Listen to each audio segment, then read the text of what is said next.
सामने है सैनिक स्कूल का पेपर जो 18 जनवरी 2026 को हुआ था कक्षा 6 के लिए। तो ये जनरल नॉलेज का पेपर आपके सामने है। तो स्टार्ट करते हैं पहले क्वेश्चन से। वन अधिकार अधिनियम 2006 के अनुसार जो लोग कम से कम डॉट वर्षों से वन में रह रहे हैं उनका वन्य भूमि और वहां की वन्य उपज पर अधिकार है। तो इसका आंसर हो जाएगा 25। यानी जो 25 साल से जो है उस भूमि पर रह रहे होते हैं तो वहां पर वन अधिकार FRA, ठीक। तो राइट टू फॉरेस्ट एक्ट 2006 में आया था और ये 31 दिसंबर 2007 से ये लागू हुआ था। तो उसके अनुसार जो 25 वर्षों से अगर उस जमीन पर रह रहा होगा तो उनकी वहां पर उपज पर जो है अधिकार होगा। इसको ऐसा भी कह सकते हैं, 3 पीढ़ी भी कह सकते हैं, यानी इसको 75 साल भी कह सकते हैं, यानी 25 के 3 पीढ़ी। तो ये जो है 2007 से जो है ये लागू हुआ था, 31 दिसंबर 2007 से लागू हुआ था FRA एक्ट है। तो ये जो है 3 पीढ़ी इसमें होगी, तो 25 के 3, तो 101 का क्या हो जाएगा 3 हो जाएगा। हम इसको विस्तार से इसमें जो है बातें करेंगे। क्वेश्चन नंबर 102, निम्नलिखित में से किस ग्रह के चारों ओर वलय नहीं है? वलय मीन्स छल्ले नहीं है, रिंग नहीं है। तो बुध और शुक्र, तो यहां पर बुध तो ऑप्शन में नहीं है तो शुक्र है। तो बुध और शुक्र जो ग्रह ऐसे ग्रह होते हैं जिनके पास जो है कोई भी, जिनके चारों ओर से वलय नहीं है, रिंग नहीं है, तो कौन है इसमें? अब ऑप्शन में देखेंगे तो शुक्र हो जाएगा। अगर कभी बुध भी होगा तो उसको भी आप याद रखेंगे। तो 2 ऐसे ग्रह होते हैं जिनके चारों ओर जो है वलय होते हैं, तो नहीं है पूछ रहा है तो शुक्र हो जाएगा। क्वेश्चन नंबर 103, भारतीय सशस्त्र बलों की संपूर्ण पासिंग आउट परेड में कितने निर्देश कमांड दिए जाते हैं? तो जो ये भारतीय सशस्त्र बल होते हैं तो वो इंडियन आर्म जो फोर्स होती है, जब POP चलता है, पासिंग आउट परेड चलते हैं, तो उसमें जो है 36 जो है निर्देश कमांड दिए जाते हैं। जैसे मैं 1-2 कमांड आपको बता रहा हूं। जैसे कहते हैं, आपने देखा होगा पासिंग आउट परेड भी देखते हैं आप 15 अगस्त या 26 जनवरी को, तो उसमें कहते हैं अटेंशन या स्टैंडर्डीज, या कोई कहेगा लेफ्ट टर्न या राइट टर्न या अबाउट टर्न या फॉर्म फॉर प्लेटून्स। तो इस प्रकार के वो 36 कमांड सीरियल वाइज जो है पासिंग आउट परेड में देते हैं। तो लेफ्ट, स्टैंडर्डीज, अटेंशन आपने सुना होगा। तो इस प्रकार 36 कमांड उसमें दिए जाते हैं। क्वेश्चन नंबर 104, H2O को आमतौर पर किस नाम से जाना जाता है? तो सिंपल क्वेश्चन था। H2O मतलब था हाइड्रोजन के 2 मॉलिक्यूल और ऑक्सीजन का, तो इसको हम जो है सिंपल भाषा में पानी कहते हैं, वाटर कहते हैं। अगला है क्वेश्चन नंबर 105, भारत में अवस्थित सबसे लंबी प्रतिमा कौन सी है? तो भारत में जो सबसे लंबी प्रतिमा है वो सरदार वल्लभ भाई पटेल जी की है, statue of unity. 182 feet, 182 metre जो है, फीट में जो है 567 है। तो 182 मीटर जो है ये नर्मदा नदी के तट पर जो है गुजरात में स्थित है। तो ये सबसे बड़ी मूर्ति जो है सरदार वल्लभ भाई पटेल जी की है, स्टैच्यू ऑफ यूनिटी। समुद्री जल से लवण बनाने की विधि को क्रम से व्यवस्थित कीजिए। ये पुराना क्वेश्चन आया हुआ है, तो कि समुद्र में कैसे जो है हम नमक बनाते हैं उसका जो है सीरियल वाइज आपको क्रम बताना है। तो सबसे पहले जो है नमक बनाते समय सबसे पहले क्या करेंगे? तो सबसे पहले आप देखते हैं कि समुद्री जल को बालू में खोदे गए छिछले क्षेत्र में इकट्ठा किया जाता है। तो सबसे पहले जो है फर्स्ट नंबर पर आ जाएगा B। उसके बाद जो है जल को धूप में सूखने दिया जाता है, ये सेकंड नंबर पर आ जाएगा। और थर्ड में जो है लास्ट में जब वो सूख जाएगा तो वो जो है सूखने के बाद उसके तल पर जो है क्या हो जाएगा, नमक जो है शेष रह जाता है। तो थर्ड BCA, तो ऑप्शन जो है 106 का 3 हो जाएगा। तो सबसे पहले क्या करा जाएगा, जैसे ये समुद्र तट है तो वहाँ पर जो है बहुत सारे गड्ढे बनाए जाएंगे। तो इसमें भी जो है नमक कहते हैं लहरें आएंगी, या इसमें जो है समुद्र का पानी डाला जाएगा, तो वो गड्ढे में जो है पानी भर जाएगा। जैसे ही गड्ढों में पानी भर जाएगा तो ऊपर से धूप से वो जो है ऊपर पानी सूख जाएगा और नीचे क्या हो जाएगा, वहां पर लवण शेष रहेगा और फिर इसको जो है हम उठा लेंगे। तो इस प्रकार नमक बनता है। क्वेश्चन नंबर 107, निम्नलिखित में से किसी मृदा का सर्वोत्तम मित्र कहा जाता है? तो सॉइल का जो बेस्ट फ्रेंड होता है केंचुआ, किसान का मित्र भी कहा जाता है केंचुए को। तो ये बेस्ट फ्रेंड होता है केंचुआ, जो मिट्टी की उर्वरकता क्षमता को जो है बढ़ाता है और उसमें जो है उसमें चिकनाई लाता है।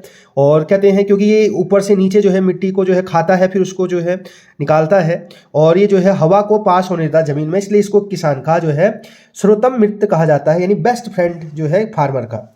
अब है कर्णम मलेश्वरी जो है क्या है? तो कर्णम मलेश्वरी जो है वेट लिफ्टर है, भारोत्तोलक है। तो ये जो है इन्होंने सिडनी ओलंपिक जो है जब 2000 में हुआ था सिडनी ओलंपिक, तो उसमें इन्होंने जो है कांस्य पदक जीता था और ये पहली भारतीय महिला बनी थी, पहली भारतीय महिला जिन्होंने जो है कांस्य पदक जीता था। तो भारत की ओलंपिक में जो है इन्होंने जो है कांस्य पदक जीतने वाली जो है किस में, भारोत्तोलक में। तो ये भारोत्तोलक जिसे जो है वेट लिफ्टर भी कहते हैं, तो ऑप्शन 2 हो जाएगा। अगला है 109, विशेंद्री पाल कौन है? तो ये आपको पता है, ये उत्तराखंड की हैं। तो माउंट एवरेस्ट पर चोटी पर चढ़ने वाली पहली भारतीय महिला, जो माउंट एवरेस्ट है नेपाल में 8,839, जिसको सागर माथा भी कहा जाता है। तो विशेंद्री पाल जो है माउंट एवरेस्ट की चोटी पर जाने वाली भारत की पहली भारतीय महिला है। तो ये जो है उनका संबंध उत्तराखंड राज्य से है, इसलिए और भी इंपॉर्टेंट हो जाता है। अगला क्वेश्चन है 110, हैदराबाद निम्नलिखित में से किसके लिए जो है प्रसिद्ध है? तो हैदराबाद में जो है गोलकुंडा जो है किला है। तो ये आपके एनसीईआरटी बुक से जो है बहुत सारे क्वेश्चन इसने पूछे हैं। तो हैदराबाद जो है उसमें गोलकुंडा जो है किला जो है वहाँ उसके लिए प्रसिद्ध है। जबकि जिम कॉर्बेट जो राष्ट्रीय उद्यान है वो यूके अर्थात उत्तराखंड में है। साबरमती आश्रम गुजरात में है, ठीक। जबकि अन्य ऑप्शन की बात करें तो घड़सीसार जो है ये जो है आपका ये जैसलमेर में है और ये आर्टिफिशियल लेक है। तो रेन वाटर हार्वेस्टिंग को बचाने के लिए जो है जैसलमेर राजस्थान, तो राजस्थान में घड़सीसर जो है एक लेक बनाया गया है, आर्टिफिशियल झील बनाई गई है। तो घड़सीसार कहाँ है ये आप देखेंगे तो ये क्या है, राजस्थान में है। तो हमारा आंसर हो जाएगा हैदराबाद किसके लिए फेमस है, गोलकुंडा किला। अगला क्वेश्चन है निम्नलिखित में से किसने यह खोज की कि मच्छरों से मलेरिया रोग फैलता है? तो मच्छरों से जो मलेरिया रोग फैलता है तो ये रोनाल्ड रॉस ने खोज की। और ये बहुत इंपॉर्टेंट व्यक्ति है क्योंकि इनका जन्म जो है अल्मोड़ा में हुआ था। अल्मोड़ा के जो मल्ला महल है, क्योंकि अंग्रेज है ब्रिटिश, इनको नोबेल प्राइज भी मिला था। ये ब्रिटिश है लेकिन इनका जन्म क्योंकि हम गुलाम थे तो ये इनका जन्म अल्मोड़ा में, कुमाऊं के अल्मोड़ा में जो है इनका जन्म हुआ था। और इन्होंने बताया कि जो मच्छर होता है उसमें एक परजीवी होता है जिसका नाम होता है प्लाज्मोडियम। तो प्लाज्मोडियम यदि जब मादा एनाफ्लीज हम जो है काटती है तो उसमें एक परजीवी होता है प्लाज्मोडियम, उसी के कारण जो है इन्होंने ये मलेरिया रोग फैलता है। तो ये किसने बताया, इसकी खोज किसने की थी, और रोनाल्ड रॉस ने। क्वेश्चन नंबर 112, निम्नलिखित में से भारत के किस पूर्व राष्ट्रपति ने ब्लो हॉट ब्लो कोल्ड शीर्षक से कहानी की रचना की? तो इसका सही आंसर हो जाएगा डॉक्टर जाकिर हुसैन। तो डॉक्टर जाकिर हुसैन जो है 3rd प्रेसिडेंट रहे भारत के, यानी ये तीसरे क्रम के जो है राष्ट्रपति रहे। और इनका कार्यकाल जो है 1967 से 1969 तक रहा। और ये पहले ऐसे राष्ट्रपति भी है जिनकी मृत्यु जो है कार्यकाल में हुई। और ये क्या है, मुस्लिम राष्ट्रपति भी थे, पहले फर्स्ट मुस्लिम राष्ट्रपति भी थे और इनकी मृत्यु जो ही इनके कार्यकाल में हुई। तो डॉक्टर जाकिर हुसैन। और जबकि पहले राष्ट्रपति थे राजेंद्र प्रसाद। दूसरी बात करते हैं क्वेश्चन नंबर 113, पेट्रोलियम से निम्नलिखित में से क्या प्राप्त नहीं होता है? तो यहां पर लिखा है कि आप पेट्रोलियम से क्या क्या प्राप्त नहीं कर सकते। तो आप पेट्रोलियम से जो है मिट्टी, तेल और केरोसिन प्राप्त कर सकते हैं, ग्रीस कर सकते हैं, लेकिन सौर ऊर्जा और विद्युत ऊर्जा नहीं कर सकते हैं। तो लेकिन आज ऑप्शन में दिया है तो क्या क्या प्राप्त कर सकते हैं, प्राप्त नहीं कर सकते हैं। तो हम सी और डी को प्राप्त नहीं कर सकते हैं क्योंकि यहाँ पर लिखा है कि क्या प्राप्त नहीं कर होता है, सी और डी। तो ये जो है सौर ऊर्जा ये जो है सूरज से मिलती है, जबकि जल विद्युत ऊर्जा पानी से, और पन ऊर्जा यानी जो है ये सब हमें जो है पानी से मिलती है। तो इसलिए सी और डी हम प्राप्त नहीं कर सकते हैं। तो 113 का हो जाएगा ऑप्शन ए। अगला है question number 114, how we find the earth is round पुस्तक के रचयिता कौन है? तो ये जो पुस्तक है इसके रचयिता है, इसके जो ऑथर है वो है आइजैक एसिमोव। तो इन्होंने पहली बार बताया जो पृथ्वी होती है वो गोल होती है। तो किस प्रकार गोल होती है उसके बारे में जो बताने का काम किया आइजैक एसिमोव ने बताया था। अगला क्वेश्चन है 115, तो अंतरिक्ष स्पेस में रहने के संबंध में कौन सा कथन सही है? जब आप स्पेस में जाएंगे तो उसके कथन 1 कथन 2 में से कौन सही है? इस बार कथन वाले क्वेश्चन बहुत ज़्यादा पूछे गए हैं। दोस्तों अगर आपको मेरा प्रयास जो है अच्छा लग रहा है और आप जो है एक जीके से बहुत सारे जीके सीख रहे हैं तो आप मेरे चैनल हरीश अठानी 541 पे जो है जुड़ सकते हैं। हमारे चैनल में जो है हिमज्योति, सैनिक स्कूल, राजीव नवोदय और जवाहर नवोदय की जो है तैयारी की जाती है। तो पहला कथन 1 है, अंतरिक्ष यान स्पेसशिप में चीजें एक छोर से दूसरे छोर तक तैरते रहते। तो बिल्कुल जो है फ्लोटिंग करती है अंतरिक्ष में अगर एक चीज होगी दूसरी छोर पर, तो ये कथन सत्य है। कथन 2, पृथ्वी में गुरुत्वाकर्षण बल होता है। तो बिल्कुल गुरुत्वाकर्षण बल होता है, इसलिए ये आंसर जो है दोनों सही है। तो कथन 1 भी सत्य है और कथन 2 भी सत्य है। तो कौन है, ऑप्शन 4 हो जाएगा, कथन 1 और कथन 2 सत्य है। 116, इंडिया अनटच जो ये इंडिया डॉक्यूमेंट्री है तो ये किसकी निर्मित है? तो ये जो इंडिया अनटच्ड डॉक्यूमेंट्री है ये जो है स्टालिन के की है। तो स्टालिन के जो है इस उन्होंने ये डॉक्यूमेंट्री बनाई थी। क्वेश्चन नंबर 117, निम्नलिखित में से कौन सा कथन गलत है? तो आपको गलत कथन बताना है। तो कुछ पक्षी दुश्मन के आकाश से आने अथवा भूमि पर होने की दिशा में अलग अलग प्रकार के चेतावनी का संकेत देते हैं। तो बिल्कुल सही है। कुछ पक्षी ऐसे होते हैं जब वो आकाश से आते हैं या भूमि पर होने वाले अलग अलग प्रकार के जो है जब दुश्मन आते हैं तो अलग अलग प्रकार के चेतावनी देते हैं। तो ये बिल्कुल सही है, लेकिन हमें गलत ढूंढना है। जो पशु दिन के समय जागृत अवस्था में रहती है, यानी दिन के समय वो जो है उठे रहते हैं, तो उनको केवल काले और सफेद रंग में चीजें दिखाई देती हैं। तो बिल्कुल गलत है, रात को दिखाई देती हैं। मछलियां वैद्युत संकेतकों के माध्यम से खतरे का संकेत करते हैं। बिल्कुल इलेक्ट्रिक सिग्नल भेजती हैं जब उनको खतरा होता है मछलियों को। तो ये भी सही है। सांपों में बाह्य कान नहीं होते, उनके पास बाह्य कान नहीं होते हैं, वो जो जमीन पर जो सेंसेशन होते हैं, वाइब्रेशन होते हैं, उससे सुनते हैं। तो ये भी सही है। तो हमें गलत ढूंढना था, तो इसमें ऑप्शन जो है 2 गलत हो जाएगा। तो 117 का 2 आ जाएगा। होप आपको समझ में आ रहा होगा। 118 को देखेंगे, इसको जो है मिलान करना है। यहाँ पर खाद्य है सामग्री, यहाँ परीक्षण विधि है। तो पका हुआ जो चावल होता है तो उसको एक कटोरे में रखकर उस पर कटोरे को कुछ पानी डालकर किसी बर्तन में रखना। बिल्कुल पानी में डालते हैं चावल को। प्याज और लहसुन को खुले स्थानों पर रखते हैं जिससे कि वो गीला ना हो और वो उसमें जो है मॉइस्चर ना आए। दूध को उबाल के रखते हैं और हरी धनिया को गीले कपड़े में लपेट के रखते हैं जिससे कि खाना देर तक सुरक्षित रहते हैं। तो इसी को जो है मेथड ऑफ प्रिजर्वेशन कहते हैं कि खाने को कितने देर तक हम सुरक्षित रख सकते हैं। तो आपको पता चल गया पहले, तो इसका आंसर हो जाएगा 100 का 18 का 1, क्योंकि पहले का संबंध चौथे के साथ, दूसरे का संबंध तीसरे के साथ, सी का संबंध पहले के साथ और डी का संबंध दूसरे के साथ।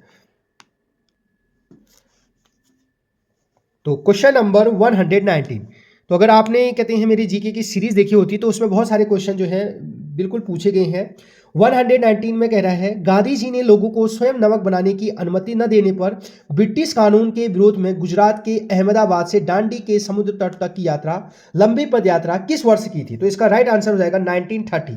1930 में जो है ये यात्रा की। और ये दांडी यात्रा या इसको नमक कानून भी के जो है कहते हैं। तो ये जो है 6 अप्रैल जो है 1930 को जो है ये दांडी यात्रा संपन्न हुई थी। तो ये 1930 को ये जो है संपन्न हुई थी। और कहाँ कहाँ से? तो साबरमती से लेके दांडी तक। साबरमती गुजरात में है, उनका आश्रम था। वहाँ से लेके दांडी 240 मील दूर उन्होंने जो है पैदल यात्रा की थी अपने 78 जो उनके विश्वासजन थे, उनके साथी थे, उनके साथ। और ये शुरुआत की थी 12 मार्च 1930। तो 12 मार्च 1930 से लेके 6 अप्रैल तक उन्होंने किया था। और समुद्र तट पर जाकर जो है उन्होंने नमक जो उस कर लगा था उसको जो है नमक खुद बनाया और खुद नमक बनाकर जो है इस कानून के विरोध में उन्होंने प्रदर्शन किया। अगला क्वेश्चन है 120, तो इसको मिलाना है। तो सूची 1 का सूची 2 के साथ। तो फिर यहाँ पर देखा है कि जगह है और वो किस लिए फेमस है वो आपको बताने हैं। तो कश्मीर का संबंध जो होता है, कश्मीर जो है बहुत ही ज़्यादा कसीदाकारी यानी जो है डिजाइनिंग के लिए जो है बहुत फेमस है। तेलंगाना में जो है पोचमपल्ली जगह है वो भी बहुत फेमस है। बिहार जो है अपनी मधुबनी चित्रकला के लिए बहुत फेमस है। और असम में जो है रेशम उद्योग के लिए है। तो ए का संबंध जो है 3 से, तो ए 3 वाला देखिए तो 2 ऑप्शन है। और फिर आप देखिए कि तेलंगाना का संबंध पोचमपल्ली से है, तो बी का संबंध आईवी के साथ, बी का संबंध आईवी। तो इस प्रकार जो है 120 का आंसर डी हो। 121, मृत सागर के बारे में विचार करना है। तो यदि किसी व्यक्ति को तैराकी नहीं आती है तो वो मृत सागर में डूब जाएगा। तो बिल्कुल जो है ये कथन जो है ये आप देखेंगे कि अगर उस व्यक्ति को तैराकी नहीं आती तो मृत सागर में डूब जाएगा। ये गलत कथन है, क्योंकि मृत सागर में इतनी ज़्यादा लवणता है कि वहाँ कोई भी आदमी जो है नहीं डूब सकता। आप वहाँ लेटे लेटे भी अखबार पढ़ सकते हैं। ये दूसरा है, यह सभी महासागरों और समुद्र से कम लवण युक्त है। तो बिल्कुल ये भी कथन गलत है, क्योंकि वो सबसे ज़्यादा जो है लवण युक्त है, तभी उसका नाम जो है मृत सागर है। तो इसलिए कथन ए और बी दोनों गलत है। तो 121 का आंसर हो जाएगा 1। अब क्वेश्चन नंबर 122 देखेंगे। तो ये सरल क्वेश्चन है। जोधपुर जो है भारत का राज्य है, तो जोधपुर कहाँ है? तो आप देखेंगे कि जोधपुर जो है राजस्थान में है। वलसाड़ जो है अगर आपको नहीं आता, वैसे गुजरात में है, तो ये इसमें टिक कर देंगे। कोझिकोड जो है, कोझिकोड केरल में है। और कुल्लू मनाली जो है आपका हिमाचल प्रदेश में है। तो इस प्रकार आप देखेंगे 122 का आंसर हो जाएगा 2। चलो 123 भारत में बाल विवाह संबंधी कानून में विवाह के लिए न्यूनतम आयु सख्ती से नियत की गई है। लड़कियों और लड़कों के लिए विवाह की न्यूनतम आयु बताना है। तो गर्ल्स के लिए 18 है और बॉयज के लिए 21 वर्ष। तो ये बिल्कुल सही था, बहुत सरल क्वेश्चन था, तो ऑप्शन ए इसका राइट हो जाएगा। अगला देखेंगे, संयुक्त अरब अमीरात की राजधानी कहाँ थी? तो ये आपको जो है जब मैं करा रहा था सैनिक स्कूल की तैयारी तो उसमें क्वेश्चन पूछा भी गया था। संयुक्त अरब अमीरात की राजधानी जो है वो कहाँ है आपने बतानी है। तो उसका आंसर, सही आंसर है आबू धाबी। बरगद के वृक्ष के बारे में निम्नलिखित कथनों पर विचार कीजिए। तो बरगद के वृक्ष में अन्य वृक्षों की भांति जमीन के नीचे जड़ नहीं जाती। तो ये बिल्कुल गलत है, उसके नीचे जड़ जाती है। बरगद के वृक्ष की जड़ें शाखाओं से नीचे की ओर तब तक बढ़ती जाती हैं जब तक कि वो भूमि तक न पहुंच जाए। तो ये कथन जो है सही है। तो आपका पहला कथन गलत है और दूसरा सही है। तो ऐसा आंसर 125 का 3। तो आपने आप कमेंट बॉक्स में बताना है कि आपके ये जी के वाले पोर्शन में कितने मार्क्स आए।